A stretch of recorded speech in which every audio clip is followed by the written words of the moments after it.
பிரியமானவர்களே, ஆதியாகமம் 26வது அதிகாரம் 22வது வசனத்திலே வேதம் சொல்லுகிறது, பின்பு அவிடம் விட்டு பெயர்ந்து போய் வேறொரு துறவை வெட்டினான்.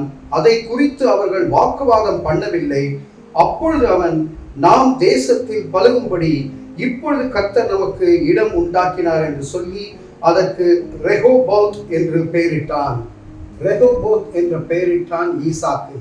ஏன் என்று பார்க்கும்போது கர்த்தர் நமக்கு இடம் உண்டாக்கினார். ஆண்டவர் இடத்தை உண்டாக்கி அது ஒரு விசாலமான இடமாக இருக்கின்றது. ஆபிரகாமின் கிணறு எல்லாவற்றையும் பெலிஸ்தர்கள் என்ன பண்றாங்கன்னா மூடிடுறாங்க.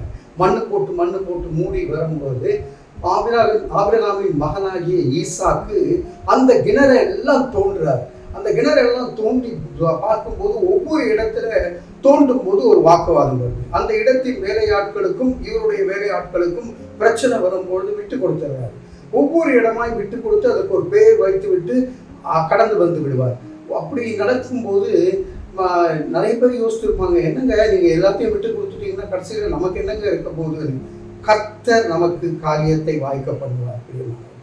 அப்படி இவர் இந்த இடத்திற்கு வரும்போது இந்த இடத்திலே அவருக்கு தடை எதுவுமே இல்லை. விசாலமான இடம். கர்த்தர் எல்லா வசதிகளையும் கொடுக்கின்றார். தண்ணீர், அங்கே ஜீவ தண்ணீர் ஊற்று வருகின்றது. இனிப்பாக இருக்கக்கூடிய தண்ணீர். அந்த இடத்திலே வாக்குவாதம் இல்லாம கர்த்தர் இவ்வளவு ஆசீர்வாதங்களை கொடுத்த காரணத்தினாலே அதற்கு பெயர் ரெகோபாத் என்று வைக்கின்றார். இன்றைக்கு நம்முடைய வாழ்க்கையிலே சிந்தித்து பார்க்கும் பொழுது பல நேரங்களிலே மற்றவர்களை பார்த்து நம்முடைய வாழ்க்கையை அமைத்துக் கொள்ளும் பொழுது இப்படி வாக்குவாதம் வரத்தான் செய்யும். இல்லை, ஆண்டவர் எனக்கு கொடுத்தது போதும் என்று சொல்லி போதும் என்ற மனப்பாங்கோடு கூட வாழும் பொழுது ஆண்டவர் கொடுக்கின்ற காரியங்கள் சில நேரங்களில் தடைகள் இருக்குமானால் பரவாயில்ல, நமக்கு ஆண்டவர் கொடுப்பார்னு விட்டு கொடுத்து வாழ நாம் அழைக்கப்பட்டு இருக்கின்றோம்.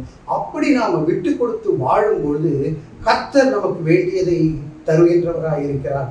விசாலமான இடங்கள், நெருக்கமான இடங்கள் இல்லை, துன்பம் அல்ல, துயரம் அல்ல, விசாலமான இடத்தை கொடுத்து உங்களை பெருக பண்ணுவேன் என்று சொல்லுகின்றார். உங்கள் தேவைகளை சந்திப்பேன் என்று சொல்லுகின்றார். உங்களுக்கு இன்று நீங்கள் விட்டு கொடுத்த காரியத்திற்கு மேலான காரியங்களை தருவேன் என்று சொல்கிறார். நீங்கள் ரெகோபோத் என்று பெயர்களை வைக்க கர்த்தர் நமக்கு உதவி செய்வார்.